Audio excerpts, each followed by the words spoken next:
Hello and welcome to our first substantive session on international trade law.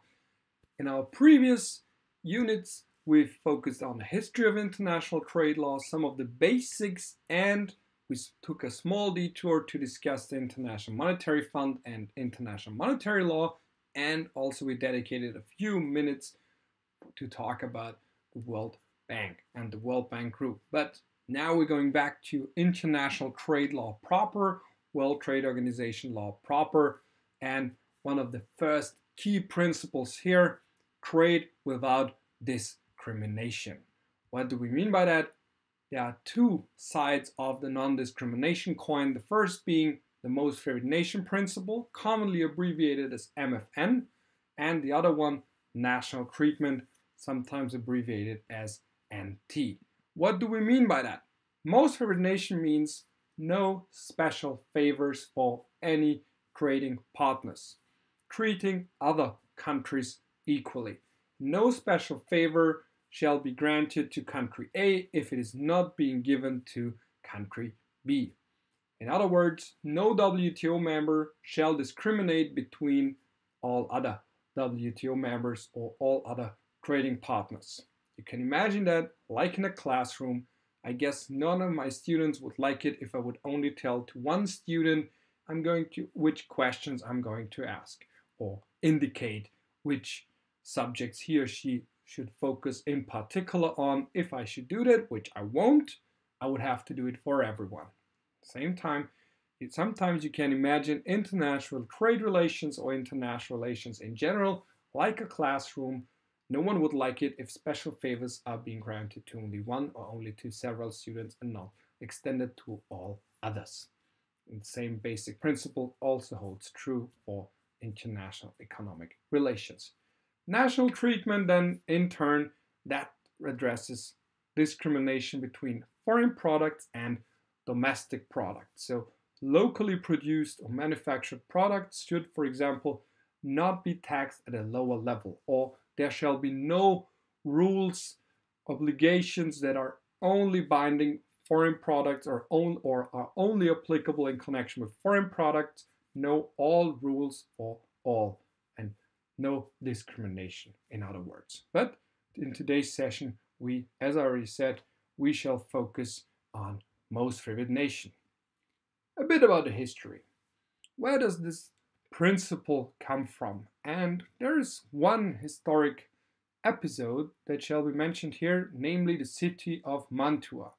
Tyroleans, people from Tyrol, probably know this city because it's also mentioned in the one song about Andreas Hofer, Zu Mantua in Banden, der treue Hofer war. This city is interesting for our purposes because the Roman emperor promised to the city of Mantua, which is located in today's northern Italy, they would always benefit from any privilege which was granted by the emperor to whatsoever other town. So in other words, the promise was, if a neighboring village, neighboring Mantua, is being given a special privilege, you will enjoy the same privilege. This could be mentioned as an early example of this key principle of most favored nation. Here, obviously enough, it would be most favored city or most favored village. In the early 18th century, the term most common favored foreign nation was already common. So the key principle that there shall be no discrimination was not yet established, but there was already the thought that there shall be no special favors, or what it means if you tell one country that it will benefit from whatsoever privilege that is being granted to other trade partners as a promise. That was already established in the early 18th century. And the last cornerstone in the involvement of the most favored nation principle is a so-called MFN clause, most favored nation clause, that was used by the United States after World War I. For example, in the US Reciprocal Trade Agreements Act. Again, here, US, if it extends benefits to one trade partner, it can always promise to other trade partners that they will be treated equally. And that provided a blueprint for the GATT, for, as we already said, the General Agreement on Trade and Tariffs, the Magna Carta of International Trade. What is the rationale?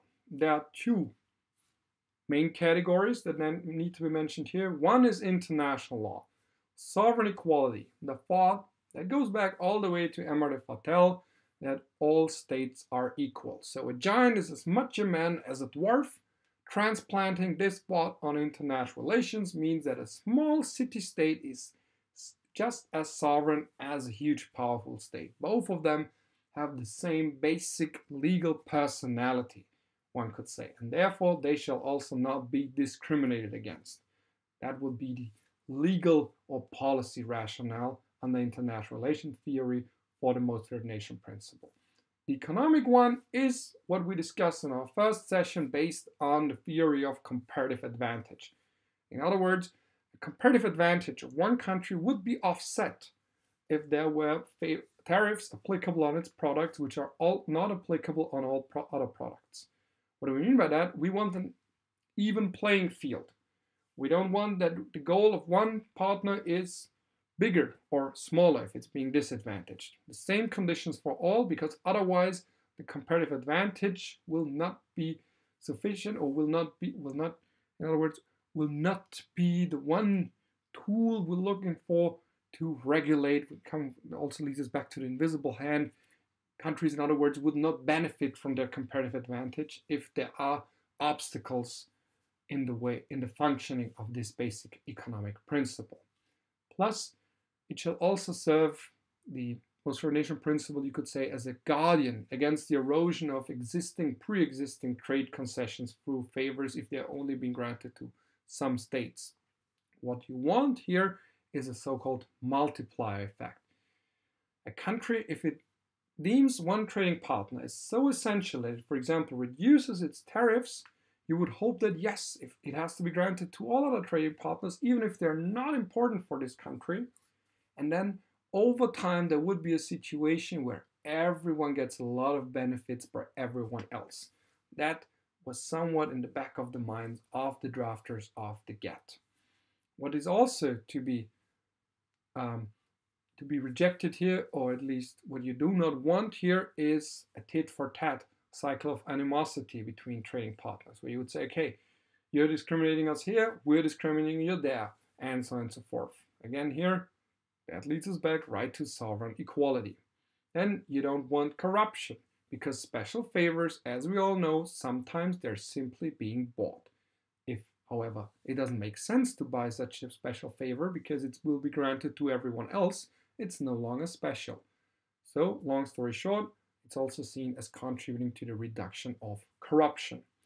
What you also have to mention here is that it counteracts what we call its bilateral opportunism, where trade externalities are being created for other nations. And last but not least, it's simple. It's simple to administer the most favored nation principle. Why? Because our hypothetical authorities, a civil servant working at the border, does not have to look into a thick book to determine which rules are applicable in connection with products from one country and what is the contrast to other countries. No, because in theory, you'll see that there are a lot of exceptions to that.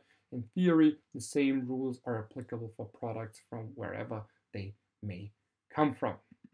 Good. And this leads us to one problem in this connection, so-called free riders. What is a free rider? That is someone who didn't pay but still gets the benefit. Think, for example, of a lightning tower. Not everyone has to pay, or if not everyone is paying for it, however, some ships, for them it's so important that they finance the lightning tower, and others would also benefit from that without having paid.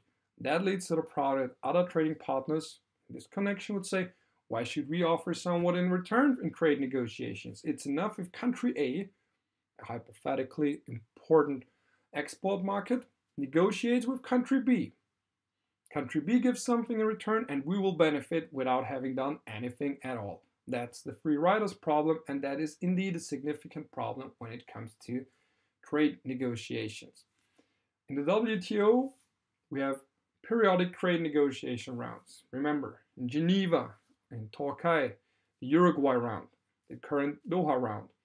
And the big problem here and the major obstacle to satisfying results is that all countries have to agree on everything. And the larger the number of countries, the larger the number of interests, the more difficult it becomes to reach common ground. In all of these trade negotiations, we have two different approaches. One is the product by product approach, where each WTO member submits a request and then an offer list where it identifies the products with regard to which it seeks to make tariff negotiations. Say, okay, these are the products that are important for us, which we either want to export or import. Let's negotiate here. Big problem, however, today we have an almost unlimited number of products, making trade negotiations quite difficult. And however, that's why today we use the so-called formula approach, where you have a mathematical formula where that either leads to linear reduction or non-linear reduction. Long story short, where countries say they reduce their tariffs on certain products or on all of their products, but not one by one, but the whole range of products they produce or they seek at the world market. But the problem of free riders, however, is still there. What is the main solution in this connection? I shall mention that briefly, however. If country B is so important for country A that it doesn't care about free riders, and that sometimes is the case, or free riders, however, for them it's not an interesting export market, or they don't even have the capacity to export to a certain countries, then the free riders problem obviously enough does not play a role. If, say, Canada is so important for the European Union that the European Union doesn't care if the US would also benefit, then hypothetically speaking, they could still agree on reducing tariffs, even although hypothetically speaking, the US would also benefit. But this is obviously not a real life example. This now leads us to MFN in GATT or WTO jurisprudence. As the applet body held in Canada autos, it's a cornerstone of the GATT. Or, as the applet body repeatedly again then held in US Section 211 of the Appropriations Act from 2002 in the United States, it's one of the pillars of the WTO trading system. In other words, it's important, and there is a reason why it's already Article 1 of the GATT. If you find it at the very beginning, you can be pretty sure that it's an important provision. However, at the same time, due to what happened in recent decades, the emergence of regional trade agreements, it is no longer the rule. It has become more or less the exception. Because you might have wondered, I was telling you about no special favors, and some of you, in particular if you're from Europe or an EU member country, could think, wait, but there are no tariffs between Germany and France or Austria and Italy. But at the same time, the European Union imposes tariffs on products from the US. So how does that work? That works because there are trade exceptions. Customs union, for example, if you establish a customs union, some special favors may be given to all other members in the customs union, or a regional or free trade agreement. Again here, for all the members of a free trade agreement or regional trade agreement, special favors may be granted without necessarily having to extend the same special favors to all other countries, all other WTO members, i.e. those outside of a free trade agreement. But we'll speak about the exceptions in a few minutes. As already indicated, you find the most favored nation principle already in Article 1 of the GATT. And what is important in this connection is sometimes, and I know that this is a very bad slide in the sense that it has way too much text on it. In a classroom, you'd be like, okay, wait, this takes quite a long time to read it. So students would either listen to me or read the slide. So let's read the slide together. And I shall briefly mention why am I reading the slide out for you now. It's because there might be surprises when reading these provisions later, in particular if it's at the exam.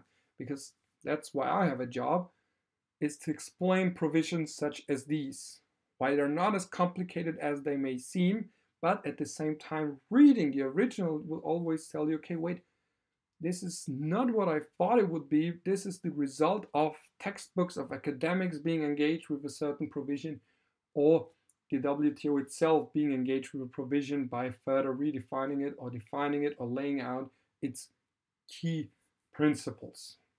So, what does it say in the original, and what does it say if we try to summarize it? Let's read it out. Article 1 of the GATT Read the says, with respect to customs duties and charges of any kind imposed on or in connection with importation or exportation, or imposed on international transfer of payments for imports or exports, and with respect to the method of levying such duties and charges, and with respect to all rules and formalities in connection with importation and exportation, and with respect to all matters referred to in paragraphs 2 and 4 of Article 3. That's the one on national treatment, i.e. taxes and domestic regulations. And now comes the key aspect: any advantage, favor, privilege, or immunity granted by any contracting party, i.e. member of the GATT, i.e. WTO member, to any product originating in or destined for any other country shall be accorded immediately and unconditionally to the like product originating in or destined for the territories of all other contracting parties. In one sentence, as you may have already guessed on the basis of what I said earlier, everything that's beneficial to a foreign product from one country has to be done to the products from all other countries. Everything that's good in connection with product from country A shall also be granted in connection with the product from countries B, C, D, E, F, G, H, I, and so on and so forth. Be it taxes, be it tax rebates, consular fees, you name it. As I said, this is one of the key provisions in the GATT, but this is not the only spot or not the only place in the GATT where you find MFN treatment or MFN-like treatment. You also find it when it comes to local content requirements in the national treatment obligation. You also find it when it comes to freedom of transit regulated in Article 5 of the GATT. You also find it in Article 9, paragraph 1 on marks of origin. You also find Article 13, paragraph 1 on the non-discriminatory administration of quantitative restrictions. Article 17 on state trading enterprises, they're also obliged to adhere to the most favored nation principle. And last but not least, Article 20 of the GATT on general exceptions also contains a most favored nation provision. And this means that there is a 4-tier test. All of these 4 questions have to be answered with a yes, and then if they are being answered with a yes, you have a violation of the most favored nation principle. First, is the measure covered by Article 1, paragraph 1? So is it an advantage, favor, or privilege? Does the measure grant an advantage? Are the products concerned like products? So are they 100% or more or less 100% identical? And last but not least, is the advantage accorded immediately and unconditionally, as you heard in the last phrase, to all like products, regardless of where they are come from or where they're being exported to?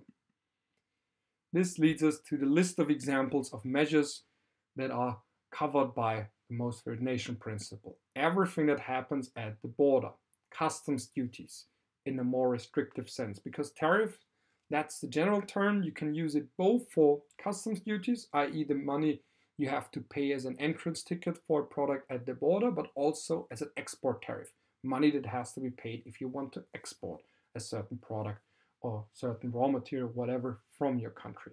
This is done because countries sometimes also want to prevent certain goods from leaving their territory. Then so-called internal, or in parentheses, behind the border measures.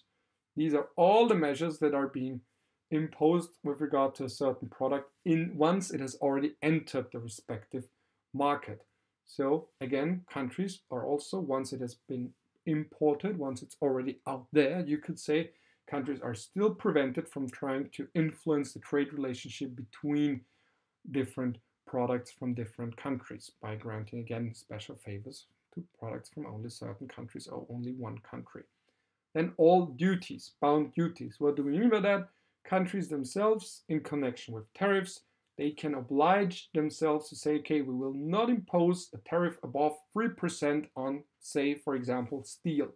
However, then countries could not deviate from that and say, we'll only grant 2% on products from country A and 4% on products from country B. Again, that would be a violation of the most favored nation principle. The US, for example, stands accused of granting no or only very low tariffs, imposing only low tariffs or no tariffs whatsoever on steel and aluminum from, say, Australia, for example, while imposing tariffs on steel from China or the European Union. That's not only a violation of Article 2 on tariffs, but also of the most favored nation principle. And what also deserves to be mentioned here are trade defense measures, so-called trade remedies in connection with dumping or subsidies, or when it comes to safeguards, if you want to protect your industry because of a sudden surge of imports. In all of these examples, however, the most favored nation principle is still applicable. So it doesn't matter where the products that are being dumped are coming from. If you want to do something against dumping, you have to do something against all types of dumping or none. And in addition, some practical examples: consular fees, so everything you pay at the consulate for if you want to get information, for example, before exporting to a certain country, tax rebates, customs user fees, all positive actions or passivity that is being required, so omissions, however, could also be a benefit. All methods to determine the duties, customs duties, or all other charges. If they're very complex for only products from country A, but very easy for products from country B, again, that would be an advantage being granted only to one country, leading to a violation of the most favored nation principle. Then non-fiscal border measures, so complicated licensing procedures to create an incentive to buy bananas of only one particular origin. We will discuss that in connection with the EC Bananas Free case, one of the main cases on the most favored nation principle and one of its main exceptions, waivers, but we'll come to that. And last but not least, also advantages that are being granted to countries that are not members to the WTO. For example, Iran or Syria. If Russia, which is a WTO member, decides to grant a special favor to Syria or to Iran, it has to grant the same favor to all WTO members. Good. And this leads us to, say, one key findings in connection with the most favored nation principle. I've already mentioned two cases by the applet body.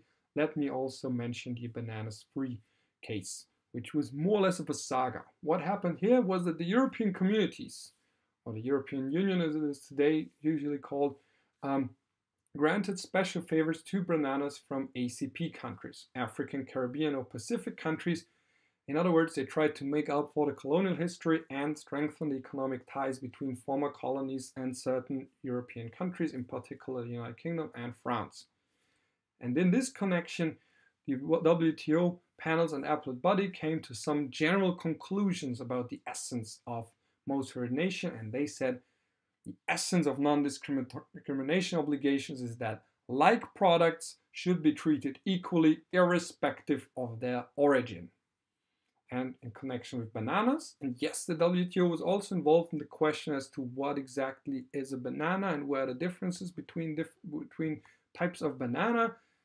They said that none of the participants in this dispute, because other countries said there was a violation of MFN and it was not justified, and they said that none of them, however, disputed that all bananas are like products. So there might be different categories, but at the end of the day, it's a banana. A banana is a banana. The non-discrimination provisions apply to all imports of bananas, irrespective of whether and how a member categorizes or subdivides these imports for administrative or other reasons. Long story short, the WTO has told the world, and keep that in mind, a banana is a banana. Another case that shall be mentioned here is Canada Autos. What happened there? That was something we could describe as disguised discrimination or disguised special favors. There was duty-free treatment granted by Canada to vehicles and original equipment manufacturing parts of the United States under certain preconditions if the importer met the definition of a motor vehicles manufacturer under the terms of the Auto Pact. So in other words, Canada tried to give a special favor to the US or certain US producers.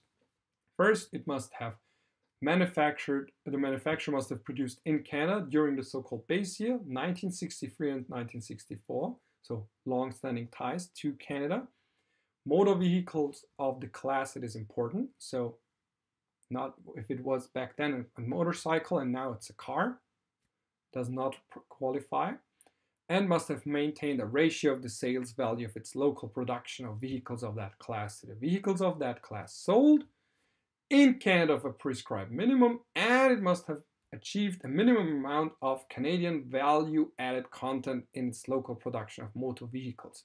So, in other words, a local content requirement. You would say, okay, yes, what do we mean by that? Produced in one country, certain good is being produced in one country, but at the same time, however, you want them to use certain local parts to strengthen your own economy. That was what we mean with local content requirements. But, however, what was obvious here was that only a small number of countries or manufacturers from a small number of countries were eligible here. And in all of these cases, the exporter was affiliated with Canadian manufacturers or importers. So there were special favors being granted, but however, only to a small amount. So while these criteria, if you read them, they may seem objective. So these were just general criteria, but at the same time, if you look at it behind the veil, you will realize they are designed in a specific manner that only some manufacturers fulfill these preconditions.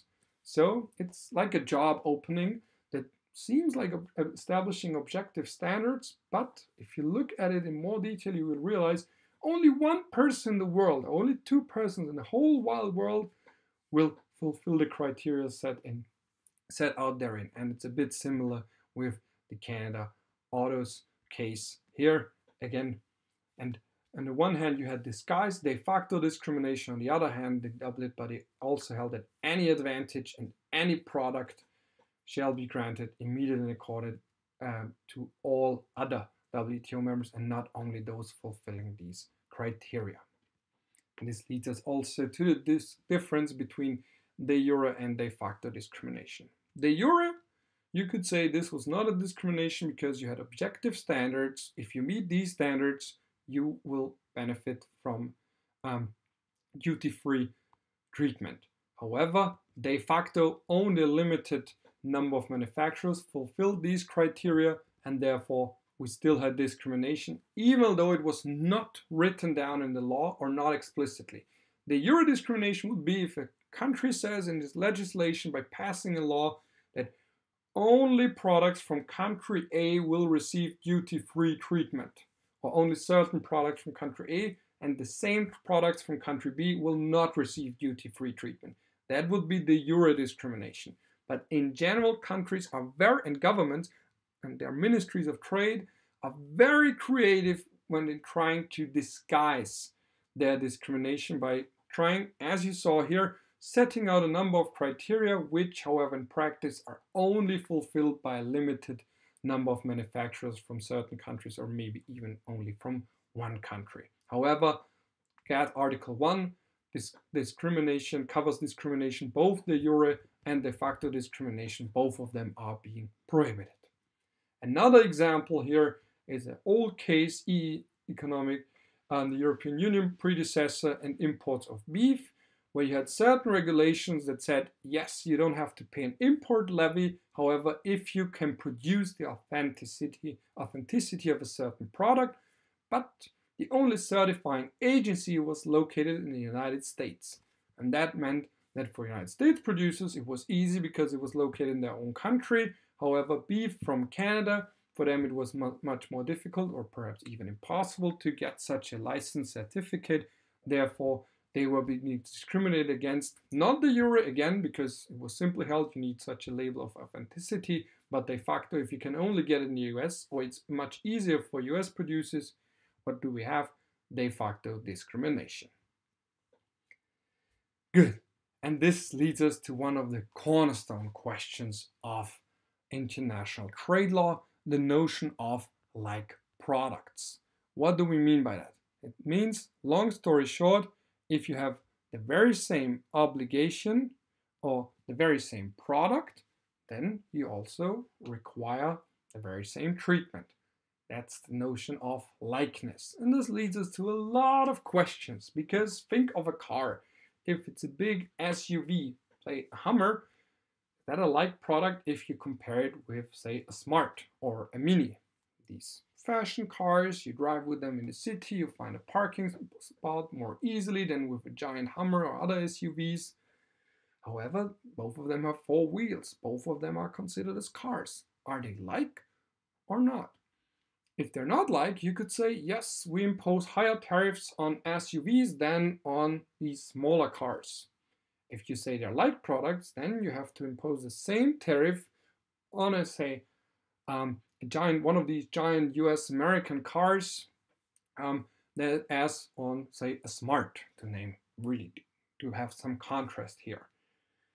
The big problem is you don't have an authoritative definition in the GATT as to what exactly constitutes like products. You would focus on common traits, identical or similar characteristics, and first and foremost, you look at the competitive relationship.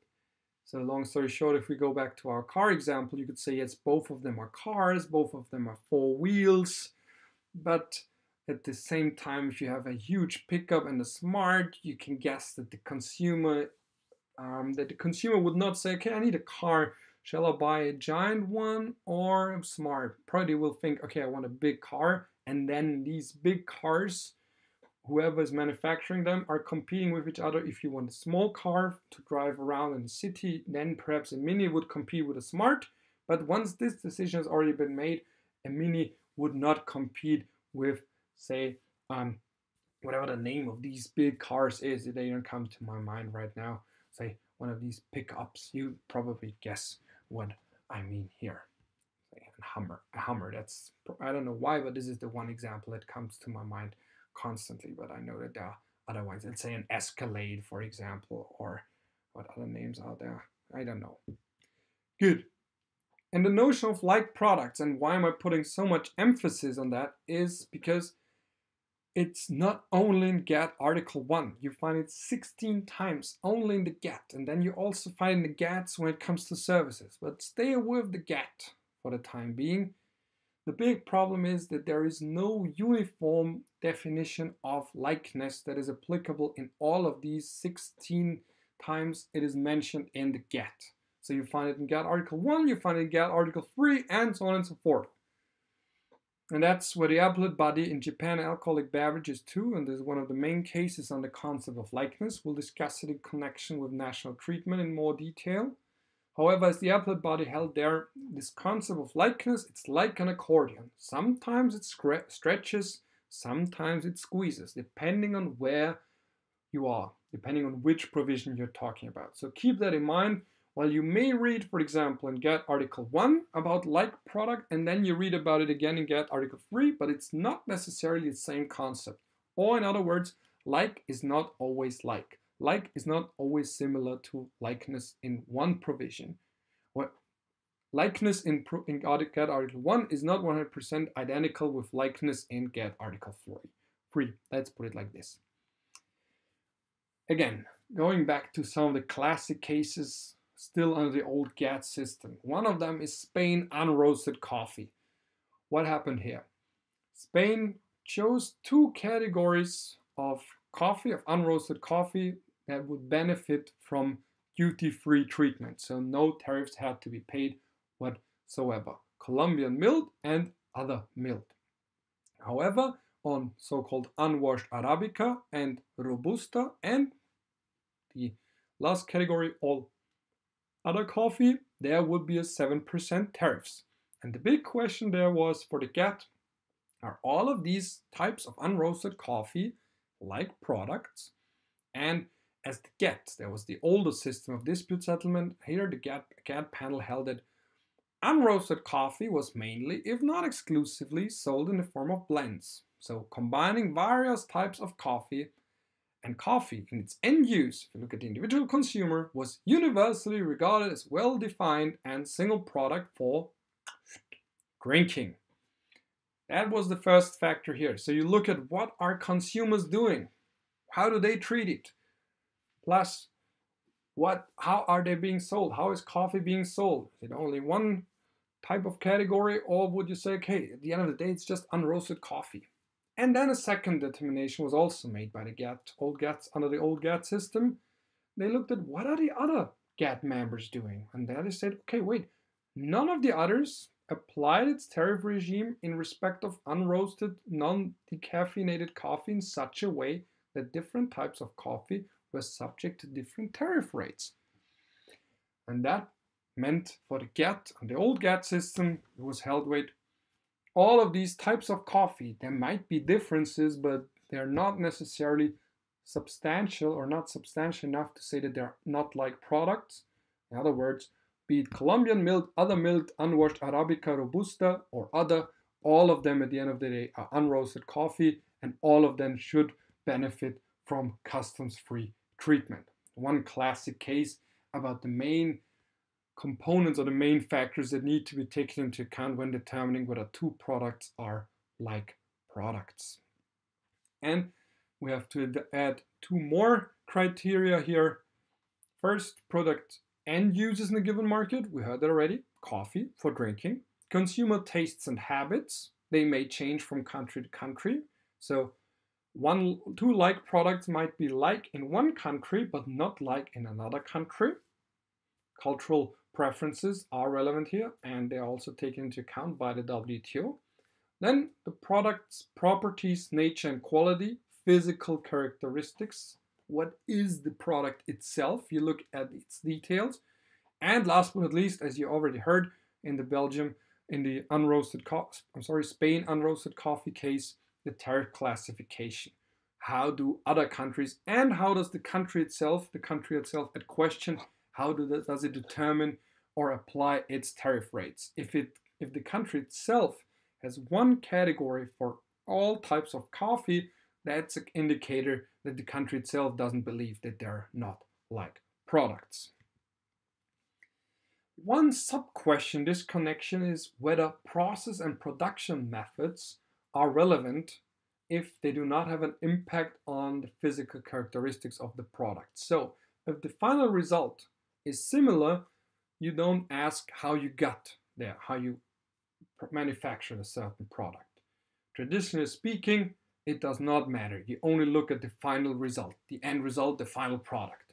But, however, sometimes it could be the case that, for example, because consumers are aware, they are aware of environmental problems, or there is a high level of awareness when it comes to workers' rights, social rights, that they, for example, prefer fair trade orange juice over other orange juice, then indirectly it could be the case that even though the final product is similar, so I guess no one would notice the difference by merely tasting two different types of orange juice, one fair trade, one non-fair trade, but at the same time their tastes and habits could be influenced and therefore lead to the determination that although they're physically identical, consumers treat fair trade orange juice different from non-fair trade orange juice. And in such situations, indirectly, the process and production method, commonly abbreviated as PPM, could still play a role.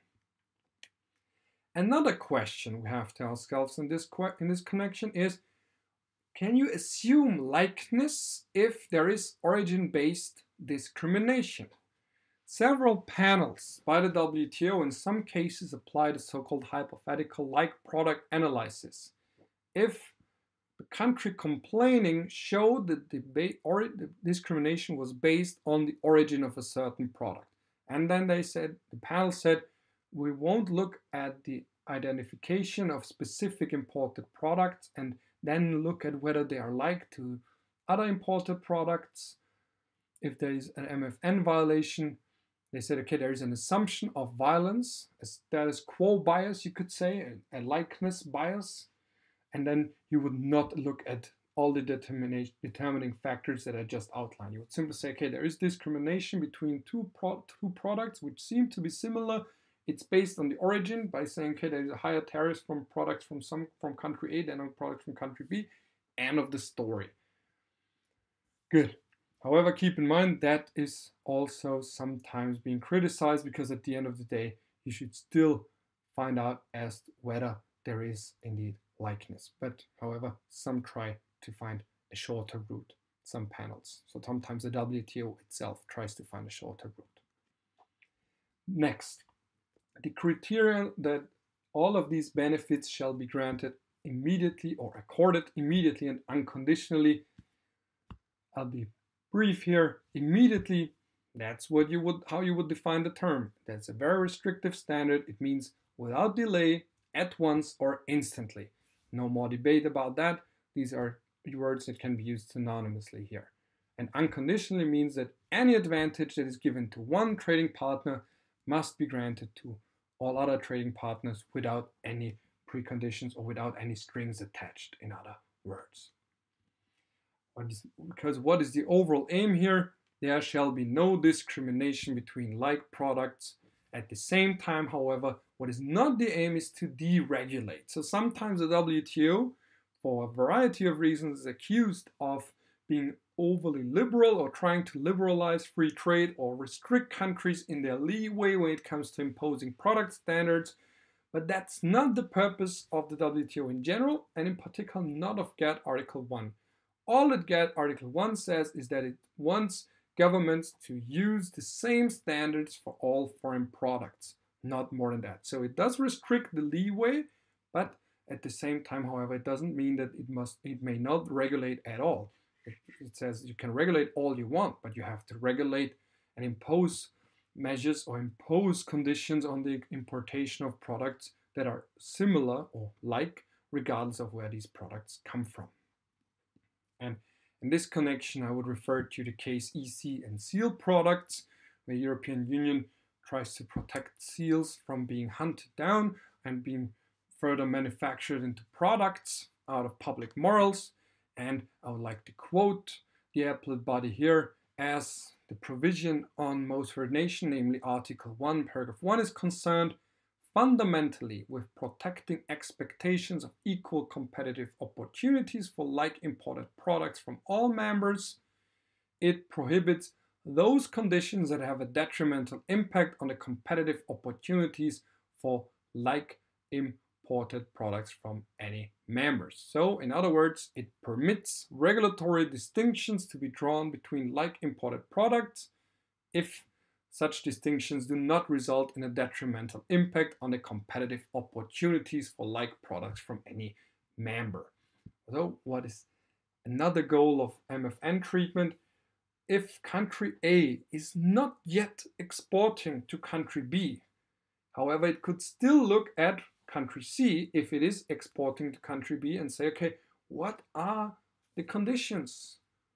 What are the tariffs for their products? And then look at our own like products, and then end of the story, you would say, okay, we don't have to invent the wheel a second time. We simply look at the preconditions that are valid or that are applied in connection with products from country C, and we can know for sure that our products, if they're like, we as country A, we will have the same preconditions. We will have the same rules applicable, the same tariffs applicable on our products.